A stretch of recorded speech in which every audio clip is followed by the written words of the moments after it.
10 মুহররম অর্থাৎ আশুরা, এই দিনটা এমন একটা ফজিলতপূর্ণ দিন। রাসূলুল্লাহ সাল্লাল্লাহু আলাইহি ওয়াসাল্লাম বলেন, যদি কোনো ব্যক্তি এই দিনে একটা রোজা রাখে, আল্লাহ পাক রব্বুল আলামিন তার বিগত 1 বছর এবং সামনের 1 বছরের গুনাহ খাতাকে আল্লাহ তাআলা মাফ করে দিবেন। বলেন সুবহানাল্লাহ। মুসলমান ভাইরা রে, আমার কথাগুলো দিল দিয়া বুঝবেন।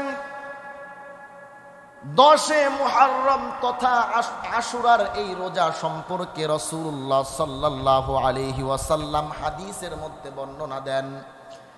বিশ্বনবীজি বলেন, সিয়ামু ইয়াউমি আশুরা ইন্নী আহতাসিবু আলাল্লাহি আইয়ুকাফফিরাস সানাতাল্লাতী ক্বাবলাহু ওয়াস সানাতাল্লাতী বা'দাহু। জোরে বলুন আল্লাহু আকবার। বিশ্বনবীজি বলেন, যদি কোনো ব্যক্তি 10 মুহররম তথা আশুরার এই রোজাটা রাখে, আল্লাহ পাক রব্বুল আলামিন তার বিগত 1 বছরের গুনাহ এবং সামনের 1 বছরের গুনাহকে, এই রোজাটাকে সামনের এবং পিছনের 1 বছর গুনাহের কাফফারা করে দিবেন। বলেন সুবহানাল্লাহ। বিশ্বনবীজি বলেন, যদি এই আশুরার রোজাটা কেউ রাখে, তাহলে আল্লাহ পাক রব্বুল আলামিন তার পিছনের 1 বছরের গুনাহ এবং সামনের 1 বছরের গুনাহ, আল্লাহ তাআলা এই রোজাটাকে আল্লাহ তাআলা গুনাহের কাফফারা বানায় দিবেন। বলেন সুবহানাল্লাহ। মুহতারাম হাজিরিন, নবী যখন মদিনায় আসলেন, আসার পরে দেখেন ইহুদিরা এই রোজাটা রাখে। তো আল্লাহ নবীজি জিজ্ঞেস করলেন, ইহুদিরা এই রোজা কেন রাখে? 10 মুহররম কেন রোজা রাখে? সাহাবায়ে কেরাম বললেন, ইয়া রাসূলুল্লাহ, আল্লাহ পাক রব্বুল আলামিন তাদের নবী হযরতে মূসা আলাইহিস সালাতু ওয়াস সালামকে বনি ইসরাইলের হাত থেকে রক্ষা করেছিলেন, ফেরাউনের হাত থেকে রক্ষা করেছিলেন, সমুদ্রের মধ্যে রাস্তা তৈরি করেছিলেন এই দিনে, যেদিন মূসা আলাইহিস সালাম তার দলবল সহ সমুদ্র অতিক্রম করেছিলেন। আর সমুদ্রের পানির মধ্যে বনি ইসরাইলকে, ফেরাউন এবং তার দলবলকে সমুদ্রের পানির মধ্যে চুবিয়ে মেরেছিলেন। সেই দিনটা ছিল 10 মুহররম। তারা শুকরিয়াতান স্বরূপ তাদের নবী মূসা আলাইহিস সালাম তার উম্মতকে নিয়ে এই দিনে রোজা রেখেছিলেন। তার অনুসরণে তারাও রোজা রাখে। নবীজি সঙ্গে সঙ্গে বললেন, নাহনু আহাক্কু বিমূসা, আরে মূসার ব্যাপারে আমরাই তো বেশি হকদার। যদি তারা রোজা রাখতে পারে, আমরা কেন রোজা রাখতে পারবো না? নবীজি বললেন, আজকের দিনে আমিও রোজা রাখলাম, তোমরাও রোজা রাখো। তবে হ্যাঁ, আল্লাহ যদি আমাকে বাঁচিয়ে রাখেন, সামনের বছর থেকে আমি এই রোজার সঙ্গে আরেকটা রোজা যোগ করে রাখবো, কারণ ইহুদিদের সঙ্গে আমাদের একটা বিরোধ থাকতে হবে। বলেন সুবহানাল্লাহ। তাহলে রোজা কয়টা? 2টা। মনে রাখবেন, 10 মুহররম তথা আশুরার বিশেষ 3টা আমল রয়েছে। নাম্বার 1, আশুরার দিন রোজা রাখা, আগের দিন এবং পরের দিন সঙ্গে একটা মিলিয়ে 2টা রোজা রাখা। এটা হলো 10 মুহররম আশুরার 1 নম্বর কাজ, 1 নম্বর আমল। আশুরার দিন রোজা রাখা, আগের দিন অথবা পরের দিন মিলিয়ে। নাম্বার 2, এই দিন বেশি বেশি ইস্তেগফার পাঠ করা, কারণ হযরতে আদম আলাইহিস সালাম এবং মা হাওয়া আলাইহাস সালাম, আমাদের আদি পিতা এবং আমাদের আম্মা জান, ওনাদের 2 জনের তওবাকে আল্লাহ তাআলা এই দিনে কবুল করেছিলেন। বলেন সুবহানাল্লাহ। মুসলমান ভাইরা রে, আমার কথাগুলো দিল দিয়া বুঝবেন। বাবা আদম আলাইহিস সালাতু ওয়াস সালাম এবং মা হাওয়া আলাইহাস সালাম যখন দুজনকেই আল্লাহ পাক রব্বুল আলামিন নিষিদ্ধ ফল খাওয়ার কারণে আল্লাহ তাআলা জান্নাত থেকে দুনিয়াতে ফেলে দিলেন, দীর্ঘকাল পর্যন্ত তারা ঘুরতে লাগলেন। আল্লাহ পাক রব্বুল আলামিন হযরতে আদম আলাইহিস সালাম এবং মা হাওয়া আলাইহাস সালামকে পৃথিবীর 2 প্রান্তে পাঠালেন। মুসলমান বন্ধুগণ, খুব ভালো করে বুঝবেন, দীর্ঘকাল পর্যন্ত দুজন ঘুরতে লাগলেন আর আল্লাহ তাআলার কাছে কান্নাকাটি করতে লাগলেন। তাদের গুনাহের জন্য আল্লাহর কাছে অনুতপ্ত, অনুশোচনা হতে লাগলেন। এক পর্যায়ে হযরতে মা হাওয়া আলাইহাস সালাম এবং বাবা আদম আলাইহিস সালাম আরাফার ময়দানে দুজনের মিলন ঘটল, এক জায়গায় হলেন।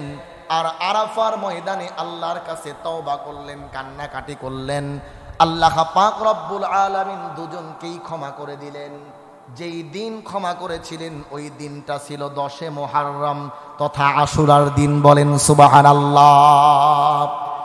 এজন্য আশুরার দিনের 2 নম্বর আমল হলো বেশি বেশি করে ইস্তেগফার পড়া, বেশি বেশি করে তওবা করা, গুনাহের জন্য অনুশোচনা করা, আল্লাহর কাছে ক্ষমা চাওয়া। মুসলমান বন্ধুগণ খুব ভালো করে বুঝবেন, তাহলে আশুরার দিনের 1 নাম্বার কাজ হলো আশুরার দিনে রোজা রাখা। আর এই রোজার আগে অথবা পরে একদিন রোজা যোগ করে 2 দিন রাখা। যেহেতু আল্লাহর নবীজি বলেছেন তোমাদের কোনো কিছুই বেধর্মীদের সঙ্গে মিল থাকা যাবে না, বেধর্মীদের সঙ্গে বিপরীত করার জন্য, তাদের থেকে অমিল রাখার জন্যই আল্লাহর নবীজি এই রোজার সঙ্গে আরেকটা রোজাকে মিলায়া রাখতে নির্দেশ দিয়েছেন। মুসলমান ভাইরারে আমার খুব ভালো করে বুঝবেন, 10 মুহররম তথা আশুরার দিন 1 নাম্বার কাজ হলো আমরা আগে পরে একটা যোগ করে রোজা রাখবো, অর্থাৎ আশুরার 2টা রোজা রাখবো। এই রোজার কি ফজিলত! বিশ্ব নবীজি বলেন, যদি কোনো ব্যক্তি আশুরার রোজাটা রাখে, আল্লাহ পাক রব্বুল আলামিন তার বিগত 1 বছরের এবং সামনের 1 বছরের গোনা খাতাকে আল্লাহ তাআলা মাফ করে দিবেন। বলেন সুবহানাল্লাহ। 1 নাম্বার কাজ, 1 নাম্বার আমল হলো আমরা রোজা রাখবো।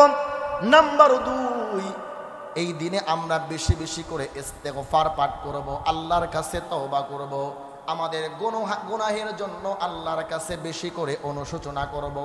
নাম্বার 3, তুলনামূলকভাবে স্বাভাবিকভাবে আমরা যেমন খাবার দাবার খাই, তার চাইতে এই দিনে একটু উন্নত মানের খাবারের ব্যবস্থা পরিবারের জন্য করতে হবে।